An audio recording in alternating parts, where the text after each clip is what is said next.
Hello students, कैसे आप सभी? होप सो अच्छे होंगे, स्वस्थ होंगे।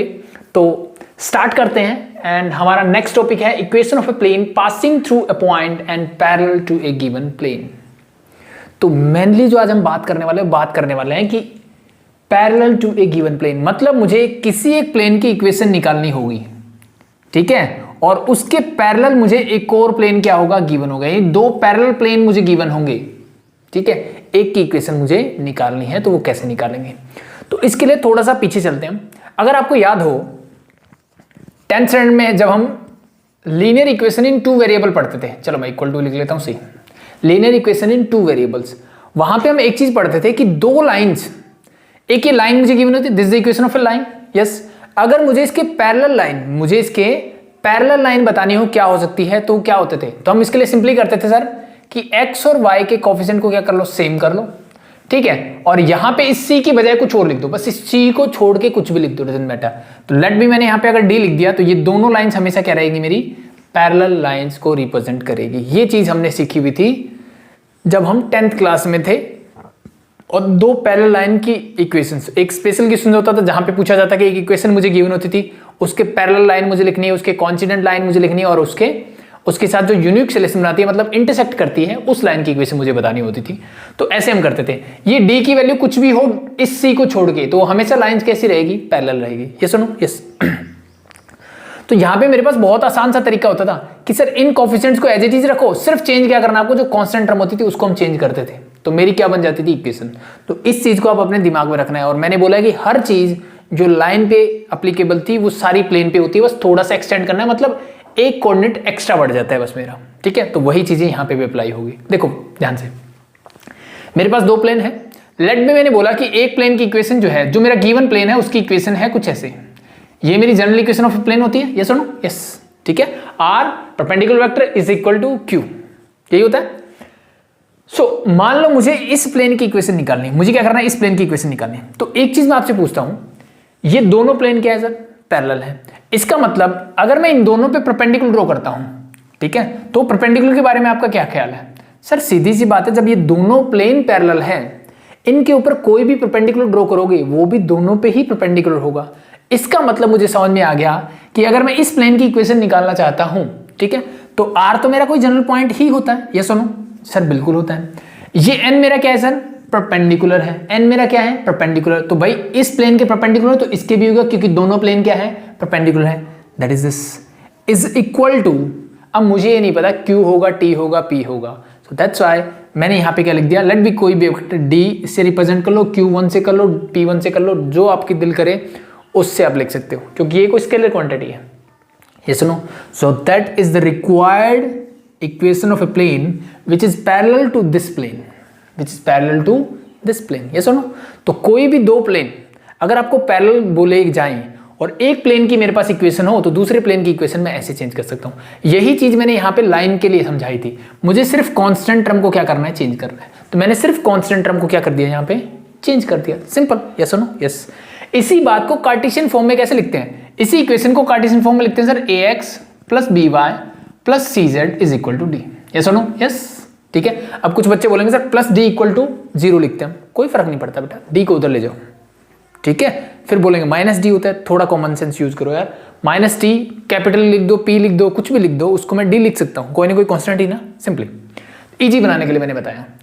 तो अब यहां से और यहां पे क्या समझ में आता है, सर ये ए बी सी क्या होते हैं, these are the direction ratios of a vector perpendicular to the plane.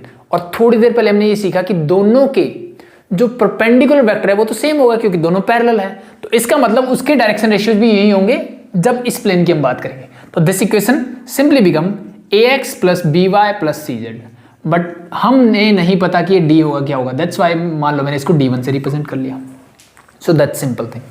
सो अगर कोई भी दो प्लेन आपको पैरेलल बोले जाएं, अगर मैं बात कर रहा हूं वेक्टर इक्वेशन की, अगर मुझे इक्वेशन ऐसी गिवन हो तो सिर्फ क्या करना है, इस q को चेंज कर दो, you gate a new equation, ठीक है। मतलब इस q को मैंने अगर सिर्फ चेंज किया, बाकी चीजें एज इट इज रखी, तो वो दूसरा प्लेन बन जाएगा जो कि इसके पैरेलल होगा। सिमिलरली इज दिस, सिर्फ मुझे ये कांस्टेंट टर्म चेंज करनी है, तो मेरी क्या बन जाएगा, दूसरा प्लेन बन जाएगा जो इसके पैरेलल होगा। वही चीज जो हम लाइन में यूज करते थे लाइन के लिए, वही चीज मैंने यूज कर दी किसके लिए, प्लेन के लिए। दैट्स इट, सिंपल सा एक्सटेंशन है। क्लियर हुई कि नहीं बात? Yes it is, yes, okay. So चलो एक क्वेश्चन ले लेते हैं और उससे चीजों को और अच्छे से समझते हैं। ये वाली चीज हटा देता हूं जिनकी मुझे जरूरत नहीं है। देखो भाई, एक्सरसाइज 13.7 क्वेश्चन नंबर 3 तक कर चुके हैं। क्वेश्चन नंबर 4 की बात करते हैं। क्या बोला है? Find the equation of plane parallel to the plane. मुझे एक प्लेन की इक्वेशन निकालनी है जो कि एक प्लेन के पैरेलल है, और उस प्लेन की इक्वेशन मुझे गिवन है vector r dot i plus 2j i cap plus 2j cap plus 3k cap is equal to 5। मुझे एक प्लेन की इक्वेशन निकालनी है जो इस प्लेन के क्या है, पैरेलल है।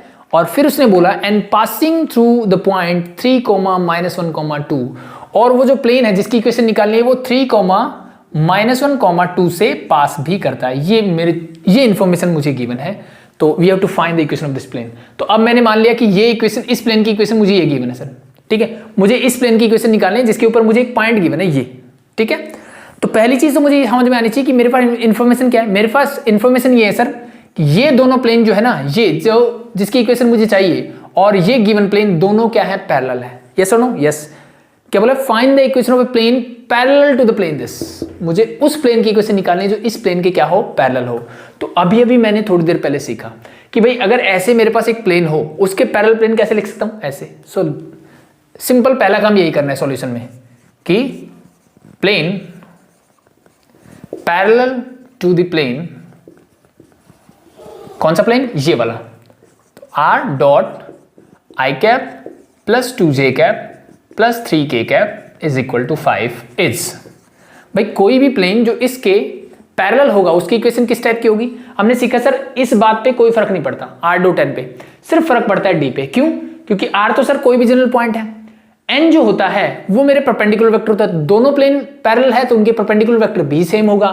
डिफरेंस क्या रहेगा? इस कांस्टेंट टर्म में रहेगा। That's it. सो इक्वेशन क्या बन जाएगी सर? ये r एज इट इज रहेगा, परपेंडिकुलर वेक्टर भी एज इट इज रहेगा। फर्क कहां पड़ रहा है सर? फर्क पड़ रहा है सिर्फ इस 5 पे यानी कांस्टेंट टर्म पे से। This become d। Yes no? Yes, that's it. ठीक है। So plane parallel to the plane this is this. मेरे जो प्लेन जो परपेंडिकुलर होंगे वो कुछ इस टाइप से होंगे हमेशा। Clear? Hope so it is clear. अगर ये चीज क्लियर है, लेकिन मुझे तो इस प्लेन की इक्वेशन चाहिए एग्जैक्ट। मेरे पास क्या नहीं है? मेरे पास ये कांस्टेंट टर्म नहीं है। कैसे निकालोगे? It's very easy sir. इसने बोला भी एक पॉइंट मुझे गिवन है इस प्लेन के ऊपर, तो with the help of this point मैं क्या इसकी इक्वेशन निकाल सकता हूं? बिल्कुल सर। इस पॉइंट का क्या मतलब? This is a general point. ये कोई भी एक जनरल पॉइंट है। और ये r क्या होता है सर? ये भी मेरा कोई एक जनरल पॉइंट होता है। तो मैं यहां से सिंपली बोल सकता हूं कि ये मेरा जनरल पॉइंट है। तो position vector of let be this point is A, तो मैं बोलता हूं position vector of point A is, क्या हो जाएगा भाई? It's simply 3i cap minus j cap and plus 2k cap. हुआ कि नहीं हुआ? सिंपल। ठीक है, इसकी वैल्यू रख दो अब यहां पे। ठीक है, सो रखो। ये क्या हो जाएगा sir? 3i cap minus j cap plus 2k cap, और इसका डॉट प्रोडक्ट निकालोगे इसके साथ, i cap plus 2j cap plus 3k cap is equal to क्या है? d। तो इनका डॉट प्रोडक्ट ही मेरा d होगा। 3 into 1 that is 3, -1 2 that is -2 and 3 2 जा plus 6 is equal to d।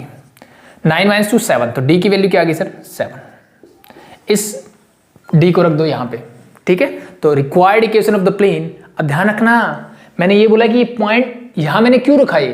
क्योंकि ये पॉइंट इसके अंदर है, तभी तो है ना। तो equation of a plane passes through the point this and parallel to the plane this is, just put the value of d यहां पे नीचे लिख देना, यहां पे बस 7 पुट कर देना। So that's your required equation of the plane. Clear or not? It's very easy. ठीक है, तो सबसे पहला काम क्या करना है? जो भी प्लेन गिवन हो, ठीक है, इस कांस्टेंट टर्म को रिप्लेस करके यहां पे कुछ d लिख दिया। पहला काम हो गया। अब जिस प्लेन की मुझे इक्वेशन निकालनी है उससे पॉइंट गिवन है, उस पॉइंट की वैल्यू रख दो इस जनरल पॉइंट के अंदर। ठीक है, तो मैंने क्या रख दी? वैल्यू रख दी। और जैसे ही मैंने वैल्यू रखी मेरा काम हो गया, मुझे d मिल गया। d की वैल्यू मैंने यहां पुट कर दी, that is your required equation. ये मेरी रिक्वायर्ड इक्वेशन बन गई। Easy? I think it's very easy. So question number 5 का फर्स्ट पार्ट आप कर सकते हो, सेकंड पार्ट देख लेते हैं। इसको हटा दें।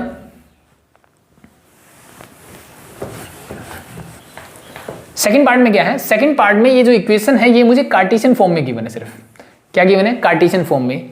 एंड क्या गिवन है देखो ध्यान से, find the equation of a plane passing through the point 2 3 4। Now the points are 2 3 4। इसके ऊपर जो पॉइंट है वो है 2 3 4। ठीक है, and parallel to the plane 5x minus 6y, 5x minus 6y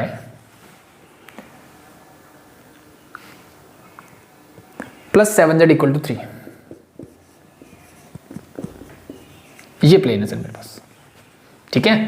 तो एक प्लेन की इक्वेशन निकालें जो इस प्लेन के पैरेलल होगा और इस पॉइंट से पास होता होगा।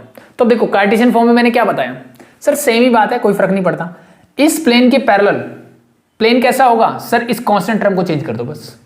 तो मैं क्या बोलूंगा, plane parallel to the plane this, ये यहां लिख देना, इस क्या होगा भाई 5x minus 6y plus 7z, ये सब कुछ एज इट इज रहेगा, सिर्फ 3 की जगह में लगा दूंगा d। क्लियर और नॉट? यस, ठीक है, हो गया भाई। Yes, as the plane is passes through this point, plane जो है किस पॉइंट से पास कर रहा है, इस पॉइंट से पास कर रहा है। तो देयरफॉर मैं क्या बोल सकता हूं, लिख देना भाई ये as the plane is passes through this point, therefore x की वैल्यू क्या है सर 2, y की वैल्यू क्या है सर 3, z की वैल्यू क्या है sir, sorry it is 7 into 4, this must be equal to d की वैल्यू मिल गई, सॉल्व करो। 10 माइनस 18 प्लस 28 प्लस का 10 20, तो d की वैल्यू क्या आ गई सर 20। इस वैल्यू को यहां पुट कर दो, you get your required equation. Yes और no? Yes, easy, it's very very very easy. तो बहुत ही आसान सा टॉपिक था ना, समझ में आ गया, होप सो आ गया। चलो एक क्वेश्चन और कर लेते हैं इसका, and that is your third part. Third part में कुछ नया नहीं है, सिर्फ उसने थोड़ा सा क्वेश्चंस को क्या कर दिया, लेंथी कर दिया है। क्या ऐड किया देखो, find the vector equation of the plane passing through the point 2 2 minus 1। एक पॉइंट ये है, the second point is your 3 4 2, third point is your 7 0 6। ये 3 पॉइंट है। Find the vector equation of a plane passes through the point this this and this. सबसे पहला काम उसने बोला, ये आधा पार्ट है क्वेश्चन का, ठीक है, तो पहले आधा पार्ट ही कर लेते हैं। मुझे एक और कौन सी इक्वेशन निकाले, फाइंड द वेक्टर इक्वेशन। मुझे वेक्टर इक्वेशन निकालनी है किस प्लेन की, जो इन 3 पॉइंट से पास होता है। तो कि ये वाला टॉपिक हम कर चुके हैं सर, बिल्कुल कर चुके हैं। Equation of a plane passes through 3 given points, क्या आता है मुझे सर, बिल्कुल आता है। कैसे निकालते हैं, it's very easy sir. Or कोई एक जनरल पॉइंट लेते हैं, मैं वेक्टर इक्वेशन की बात कर रहा हूं, माइनस R1 पहला जो पॉइंट मैंने कंसीडर किया, उसका डॉट प्रोडक्ट ले लेना सर, किसके साथ, R2 माइनस R1 का क्रॉस प्रोडक्ट किसके साथ, R3 माइनस R1 के साथ, ठीक है। तो पहले इनका क्रॉस प्रोडक्ट लेना है और उसका डॉट प्रोडक्ट इसके साथ ले लोगे, ये किसके इक्वल होना चाहिए, दैट इज इक्वल टू 0। यही मेरी क्या होगी, required equation of a plane passes through 3 given points, ठीक है। तो यहीं से सिंपल सा देखो, मुझे R2 minus R1, R3 minus R1 ये चीजें चाहिए, ठीक है, और मैं बोलूं तो इनका क्रॉस प्रोडक्ट चाहिए सिंपली, ठीक है। तो अगर मैं बोलता हूं कि ये मेरा पहला पॉइंट है, ठीक है, और वी कैन से अगर मैं इसको पॉइंट R1 बोलता हूं, तो R1 का पोजीशन वेक्टर क्या होगा sir, simply 2i cap plus 2j cap, और आप चाहो तो जरूरी नहीं है लिखना ये, ठीक है, आप डायरेक्टली भी कर सकते हो, no problem, minus k cap, जो चीजें मैं आपको बता चुका हूं। सिमिलरली R2 का पोजीशन वेक्टर क्या हो जाएगा sir, 3i cap plus 4j cap plus 2k cap. Similarly, the last one is your R3 and that become your 7i cap and plus ये तो 0 है, लिखने की जरूरत नहीं है वैसे तो, प्लस 6k कैप। ये आ गया सर R3 R2 R1 सब आ गया। मुझे चाहिए इनका क्रॉस प्रोडक्ट, तो पहले ये वाला काम करते हैं। तो पहले निकालो R2 माइनस R1 क्या होगा। सो R2 माइनस R1 क्या होगा भाई, इसमें से माइनस कर दो, 3 माइनस 2 सर सिर्फ बचेगा 1, 4 minus 2 that is 2 and 2 minus minus 1 करोगे तो प्लस का 3k कैप। ये हो गया sir R2 minus R1। Next है R3 माइनस R1,